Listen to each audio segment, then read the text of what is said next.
Hello neighbors and friends, so today's vlog we're gonna cook chicken pastil, yun daw po ang tawag dyan. Nilaga na po natin yung chicken breast. So yung chicken breast po ay nilagyan ko ng ginger and buong paminta at nilagyan ko rin siya ng bawang. So ayan pa po yung mga ingredients niya. After ninyo po siyang i-boil or lutuin, ay hihimay-himayin nyo ang chicken. So, yan po ay aking napanood lamang sa Facebook. Kaya ginaya ko ha. Pero wala po akong ginamit dyan na dahon ng saging. So, yan po yung mga inilagay natin. May paminta na durog, may garlic powder, salt, oyster sauce, and soy sauce.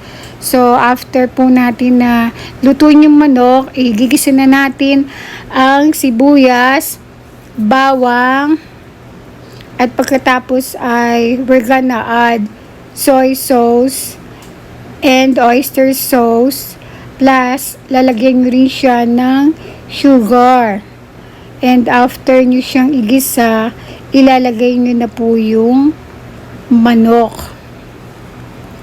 So, yan lang po yung aking maiba-vlog today. At, maganda naman po ang kinalabasan.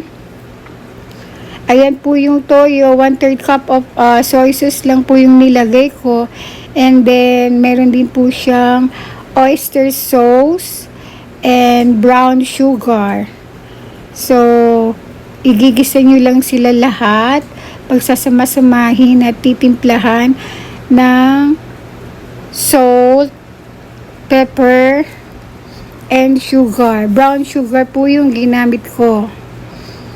So, madali lang po siyang lutuin. At pwede nyo rin po siyang ipalaman sa tinapay. Pwedeng gawin yung chicken salad sandwich. Lagyan nyo lang ng mayonnaise. And then, pwede rin ninyo iulam sa kanin. So, thank you for watching. Shout out po sa lahat ng mga nanonood. Don't forget to like and share and subscribe to my YouTube channel. And don't forget to click the notification bell for more videos para ma-update kayo sa mga bago kong vlog. God bless you all. Bye-bye.